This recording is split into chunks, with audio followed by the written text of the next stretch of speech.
Isotone में देखिए दोस्तों, आइसोटोन में क्या है, देखिए आइसोटोन जो हमारा होता है इसमें हमारा न्यूट्रॉन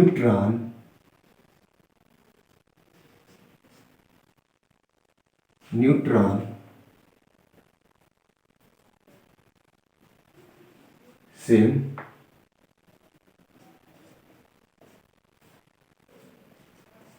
इसमें आइसोटोन, कोई पूछे आइसोटोन क्या होता है तो आप सीधा एग्जांपल दीजिए उसे कि हाँ जिसमें न्यूट्रॉन सेम होते हैं उसे आइसोटोन कहते हैं। इसे n से रिप्रेजेंट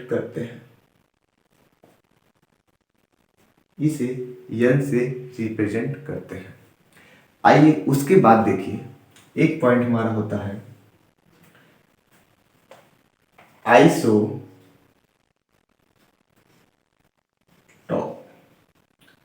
आइसोटोप। कोई पूछे कि सर आइसोटोप क्या होता है तो आप बताइए उसे जिसमें एटॉमिक नंबर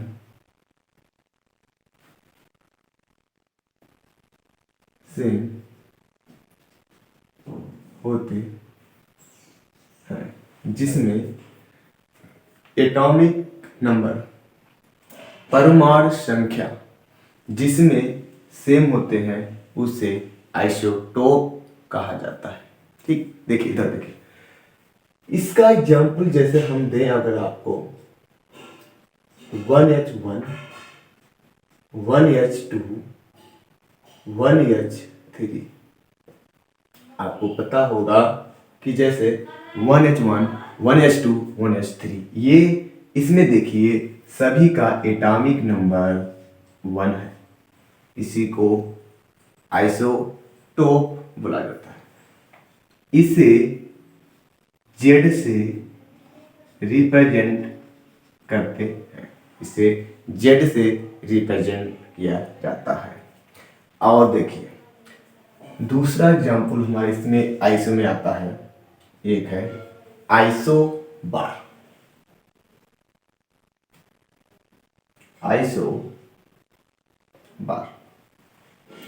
आइसो बार क्या होता है, कोई पूछे आइसो बार क्या है तो आपसे बताएंगे जिसमें एटॉमिक वेट सेम होता है, जिसमें एटॉमिक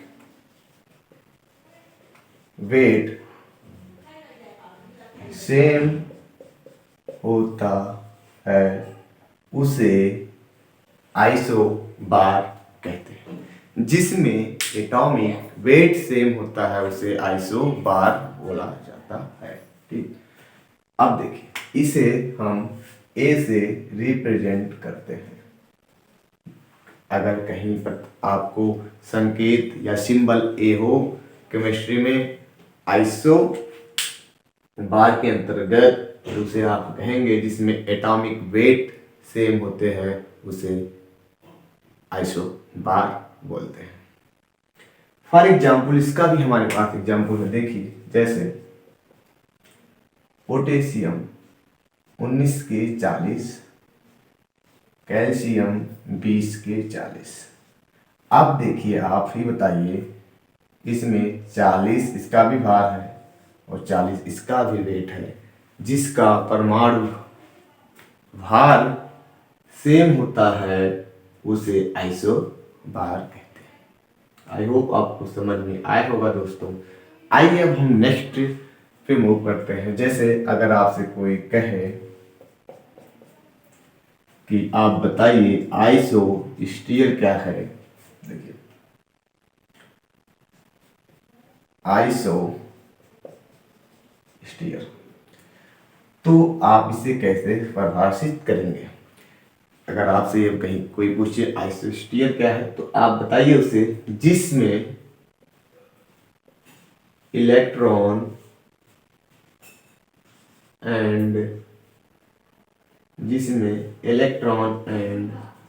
एटम सेम होते हैं करते हैं उसे आइसोस्टीयर बोलते हैं। फॉर एग्जाम्पल जैसे एक अच्छा एग्जाम्पल है, जैसे कार्बन डाइऑक्साइड CO2 एंड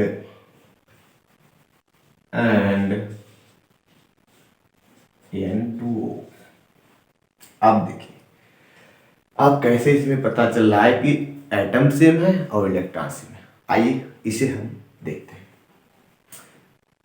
एक और देखो, एक कार्बन है इसमें और 2 ऑक्सीजन। एटम कितने हुए? 3 एटम 3। इसमें 2 नाइट्रोजन है और 1 ऑक्सीजन है। एटम कितने हुए? 3। उसके बाद अब इलेक्ट्रॉन देखिए, CO2 में कितने इलेक्ट्रॉन हैं? इलेक्ट्रॉन, प्रोटॉन और न्यूट्रॉन निकालने का मैंने एक पिछले वीडियो में बहुत ही बेहतरीन आपको बताया है कैसे निकाला जाता है इलेक्ट्रॉन, न्यूट्रॉन एंड प्रोटॉन। जिसने भी नहीं देखा होगा वो वीडियो जरूर देख लेगा।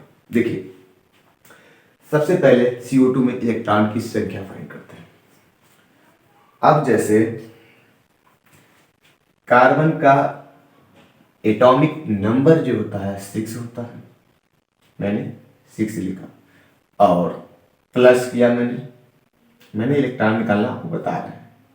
इलेक्ट्रॉन को E माइनस से प्रेजेंट करते हैं। कार्बन का एटॉमिक नंबर 6 प्लस ऑक्सीजन का एटॉमिक नंबर 8 होता है। एटॉमिक नंबर 8 होता है। ध्यान दीजिए हमारे पास ऑक्सीजन 2 है। हमारे पास ऑक्सीजन कितने हैं? 2।